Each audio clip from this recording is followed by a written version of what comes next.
Пані та панове, вітаю! Мене звати Денис Зайченко, і так вже вийшло, що свій перший огляд на професійну камеру я починаю саме з неї, з Blackmagic Design Pocket Cinema Camera 4K. З не самої доступної, але по факту найкращої кінокамери на нашому ринку у даний момент. У всякому випадку, у плані співвідношення ціни до якості зображення, скажімо так. Цю камеру я можу описати фразою «неперевершені можливості» і прикрі, хоч і абсолютно очікувані недоліки. Поїхали! Виражаю дяку магазину DreamTech за допомогу у створенні даного відео. Знаєте, я б дуже хотів зняти це відео саме на Blackmagic, але, по-перше, для ілюстративних цілей краще я буду тримати її в руках, або знімати буду на старий Lumix. По-друге, через декілька годин вона знову їде волонтерам на використання. Не назавжди, але все ж таки. І, як ви розумієте, я не хочу саджати батарейки у цієї камери. І це все діло, ці мої нісенітниці, значно менш важливіші, ніж діло волонтерське. Тому працюємо з тим, що є. У даному відео я не буду вам розповідати про те, що ви можете легко знайти на офіційній сторінці камери. Посилання я дам. Ніяких повних списків характеристик, роздільності тощо. Я вам розповім про свої враження, про досвід роботи, про підводні камені і про те, до чого вам варто готуватись, якщо схочете на Pocket 4K не збирати копійчат, бо збирати вам, скоріш за все, доведеться. 1400 баксів за голеньку тушку без оптики. Не копійчинка, самі розумієте. При тому, що камерою за кавою не похвалишся, як якимось айфоном новеньким. Окрім того, виражаю дяку українському магазину DreamTech за підтримку у створенні даного матеріалу. Деталі у відео в кінці. Тому переходимо до самого, мабуть, важкого – купівля. Не сподівайтесь, що знайдете камеру на блошиному ринку за півціни. Blackmagic'ів на нашій території виключно мало. Компанія у блогера в принципі не так сильно зацікавлена, а в наших і подавно. Тому ціни навіть на уживану камеру майже не падають. А їй 5-й рік іде. І при цьому вам дуже повезе, якщо знайдете на неї знижку 15%. І то на тушку, зрозуміло. А іноді навіть без ключика на DaVinci Resolve Studio. А такий ключик грошенят також вартий. 300 баксів, якщо я не помиляюсь. Далі невеличка дивина. Ця камера із сенсором розміром мікро 4 третіх і байонетом, відповідно, мікро 4 третіх або MFT. При тому, що компанія на своєму сайті стверджує, що це не мікро, а повний сенсор, тобто просто 4 третіх. І так, сенсор 4 третіх існує, він просто був зроблений для зеркальних камер і вмер разом із появою мікро 4 третіх, бо мікро 4 третіх робити легше. Я так розумію, що Blackmagic просто намагалася сказати цим, що камера вміє знімати відео без кропа. Тим не менше, ось така вам цікавинка. Також, якщо ви плануєте у подальшому переходити на Blackmagic Pocket 6K, вам доведеться себе втискати у ліміти оптики Canon EF, або EFM, або ще EFS, бо у Canon бісота коліна зломив об табличку сумісності. Чесне слово, ну нащо так робить? Зрозумійте мене правильно, сама табличка є, та розраховується вона на камери Full Frame та APS-C. І у Canon камер на сенсорі Super 35, як Pocket 4K, не те що немає. Вони є, але поголівно всі під прямий телеефір і у секторі нашому користувацькому не існують взагалі. Зустрічаються де-інде, але я їх не зустрічав особисто навіть близько. Також, на момент написання сценарію, якщо ви хотіли брати спідбустер з MFT на Canon EF та захочете взяти Viltrox, обов'язково спитайтесь у підтримки Viltrox, хоч у Facebook, щодо сумісності з Blackmagic'ом, бо там насправді біда. І про це у мене мав би бути інший матеріал, в якому я б сказав, що якщо хочете собі спідбустер і у вас є гроші, то беріть Metabones. Якщо грошей нема, але є вдача, беріть Comlight, бо його знайти важко. І лише потім ви б мали думати про Viltrox. І то лише якщо патч сумісності вийшов. А він вийшов. Пошукайте на сайті, є патч сумісності і нарешті працює бісів автофокус на Blackmagic'у. Нарешті. Тому так, я Viltrox рекомендую. Далі. Виведення зображення з цієї камери веселе як весло. І що я маю на увазі? Я не маю на увазі екран, який фіксований, який не повертається трошки під кутом, але він фіксований. Він файний сам по собі, це не проблема. Майже усі камери середньобюджетного сегменту на кшталт Panasonic Lumix G7, як у мене, мають програму «Сателіт» на смартфон, де можна глянути у тому числі попередній перегляд зображення з камери. І як ви розумієте, у Blackmagic такого немає. На Android у всякому випадку. Зрозумійте правильно, програм для керування камерою є трохи, але вони попередній перегляд не підтримують. І у мене є ідея чому. У цієї камери немає підтримки Wi-Fi. Взагалі. Лише Bluetooth. І Bluetooth навряд чи швиденький, бо 5 років камері, ви пам'ятаєте.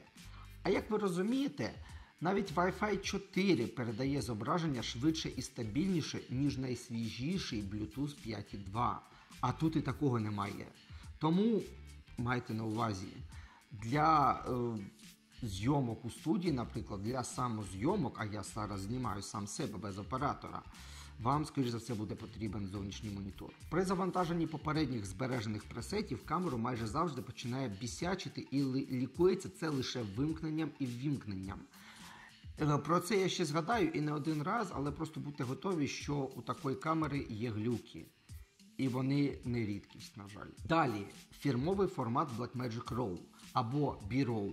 Місцями тища веселун. Наприклад, з Premiere Pro вам треба кастомний плагін B-RAW з офіційного сайту купляти.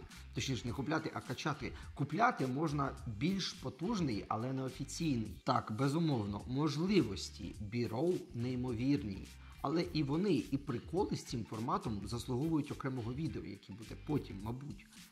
Також, оскільки це кіно, а не фотокамера, якщо захочете порівняти з чимось, то готуйтесь до культурного шоку, який був у мене. А порівнював я з досить популярною та файною моделлю Lumix G7. З недорогою, але все ж таки. Починаємо. Сферичні спотворення лінзи у Pocket 4K на ваших старих фотооб'єктивах будуть такі, що вам доведеться кожен раз виправляти їх після зйомок. Причина проста, у Blackmagic немає профілей компенсації на таку оптику. Йдемо далі. Якщо ви звикли до того, що моніторите зображення через вічко камери, відвикайте, його тут немає, вічка немає. Його можна докупити, але лише для Blackmagic 6K Pro. Тобто ані на 6К звичайний, ані на 4К його немає. Тільки зовнішній екран, який, нагадую, фіксований. Або докупляйте зовнішній за грошики. У мене є порткейс PT5, огляд буде потім. Втім, вам багато чого доведеться докупити, щоб користуватися цією камерою, так сказати, наповну. Але, знову ж таки, це тема для зовсім іншого відео. Тому просто йдемо далі. Фото. Blackmagic робити вміє, але це просто скріншоти із RAW відеофайла, та і все. IBIS або стабілізації всередині камери тут немає. Постійного автофокусу немає, по обличчю немає. Тут є лише одинарний автофокус і він ледве працює. Акумулятори зжираються за лічені хвилини. Від 30 хвилин на одному акумуляторі стандартному у випадку зйомки 4К.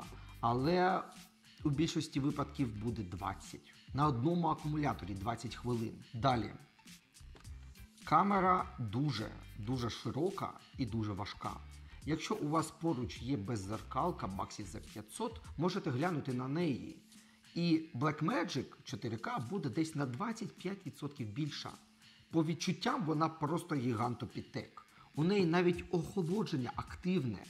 Зверху вдув, знизу видув, якщо я не помиляюсь. У вас майже немає шансів знімати нею селфі-блоги. Вона не для відеоблогів на колінці. Тут навіть автофокусу немає. Їй місце на стабілізаторі, якщо повезе, на ремені під шию, але зазвичай просто на штативі. Маса її з обвісом та файним об'єктивом Sigma Art легко перевалює за 3 кг. І я не можу сказати, що без цього всього вона не юзабельна, але розкрити повний потенціал цієї камери можна тільки з обвісом. Не стабілізації немає, не автофокусу немає, батарейки майже не живуть, і екран неповоротний, і...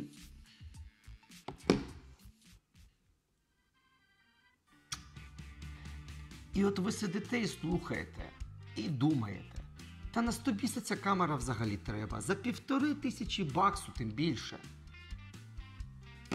І от тепер про хороше. Якщо ви пересідаєте на цю камеру, на Blackmagic Pocket Cinema камера 4К, скажімо, з Lumix G7, з файної фотокамери, котра знімає дуже непогані 4К відео, ви зараз бачите. Якщо ви пересідаєте з неї на цю камеру, то як би вам передати? Це буде як пересісти, ну не знаю, з козацького мушкета часів Богдана Хмельницького на довбану PGM HKT-2 з тепловізором та набоями М903 50-го калібру.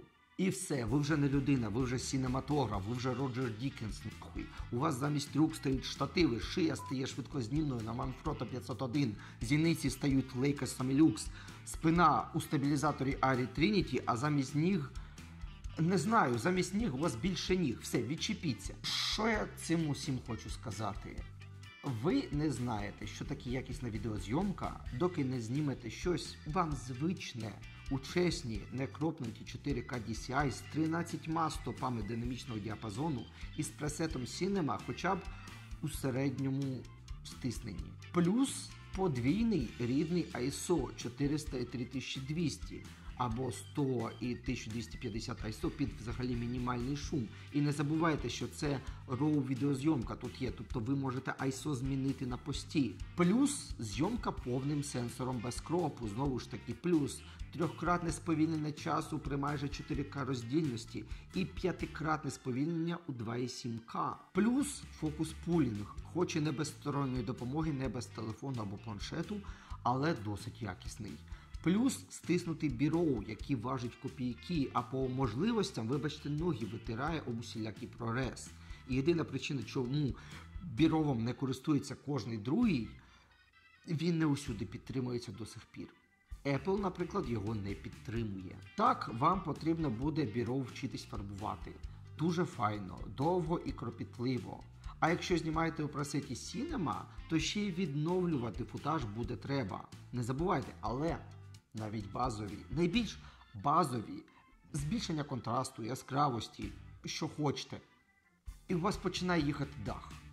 І безсоння ви отримуєте просто від якості у порівняння з тим, що було до цього. Навіть найпростіші речі починають виглядати неймовірно. Це просто інший світ. І у вас для споглядання найкращі місця. І от коли ви челепо починаєте на підлозі шукати від краси навіть побутової звичайної зйомки, ось тоді ви почнете зрозуміти, що і чому я вам казав і кажу про Blackmagic Pocket Cinema камера 4К. Це не просто камера, це не фотокамера, це навіть не камкордер, це не відеокамера, це кінокамера. Кінокамера. Звісно, нею можна знімати, як до туалета завітала ваша кішечка. Або ви. Не до котячого, звісно, а ви можете і таке робити. Знімайте, що хочете. Але на цю камеру можна зняти фільми. Такі як Логан, Не дихай, Джейсон Борн, Месники Ера Альтрона або Короткий метр вільної тематики. І я кажу, що на неї можна зняти такі фільми, бо на Blackmagic їх і знімали. Не на 4К Pocket Cinema, на старшій моделі 6К та 6К Pro. І не повністю увесь фільм, лише частинки. Але ж якість кольору, сенсору майже однакова. По суті, роздільність вища, що також корисна. І так, більший сенсор дає більше можливостей. Але на цю камеру можна зняти месників. У свій час не просто так казали, що Blackmagic струснула, вже поцвілівши як болото світ кінокамер, бо за $1300 ви отримуєте щось неймовірне. Повторюю, вам треба вчитись фарбувати футаж, бо сирий футаж у пресеті Cinema, наприклад, виглядає як вимочена у кефірі брускета. І це нормально, так і має бути. Це сира глина, яку ви добули за допомогою штативу, поту і часу, а іноді навіть крові. Із глини цієї ви створите ваш шедевр. І без знань оператора, хоча б базових, без знань фарбування футажу, без файної техніки та базового обвісу, вам буде непереливки. Тому, як кажуть буржуї, fail to prepare, prepare to fail. Вам треба буде вчитись заздалегідь продумувати ракурси і кроки, бо на автофокус і стабілізацію розраховувати тут не вийде. І докупляти вам доведеться багато чого. Дуже багато чого. Саме тому Blackmagic Pocket Cinema Camera 4K не має бути вашою першою камерою. Вона не має бути вашою камерою для фото. Це камера з тих, на які знімаються голлівудські фільми, і я не жартую, я не перебільшую, ви самі розумієте. У прямому сенсі слова, без перебільшень, голлівудські фільми. Є прикрі, хоч і очевидні недоліки. Є безліч нюансів, на яких я зупинюсь потім. Але поруч із усім цим неймовірні можливості, абсолютно неймовірні. Ви, мабуть, можете знайти камеру кращу за цю, але в дану ціну ви не знайдете кінокамеру кращу. Якщо вам треба саме кінокамера, саме кіноякість, то моя вам рекомендація не треба, ви самі все розумієте. Але виключно для протоколу я рекомендацію дати, звичайно, можу. Ви ж цього чекаєте, так? Ось до чого ми докотились. Ну добре, даю свою рекомендацію, своє благословіння, своє щире і невідворотнє так. Тепер задоволені? А от я задоволений сьогоднішнім спонсором, магазином DreamTech. Blackmagic 4K у них немає, та є Blackmagic 6K і ще багато, дуже багато техніки спеціалізованої та не дуже. У тому числі і аксесуарів під 4К, які я з задоволенням огляну, але це вже буде зовсім інша історія. Під зовсім інший час та інше відео. Ну а зараз напишіть мені наступне у коментарях, чи влаштовує вас якість картинки. Зараз. Як вам зображення, колір? Пишіть. Як завжди, з вас вподобайка, підписка та дзвіночок. Підписуйтесь, щоб нас було багатько та ще більше. Чим нас більше, тим більше я буду робити матеріалів. З вами був Денис Зайченко та канал Ден Блендамен. Слава Україні та бувайте здорові!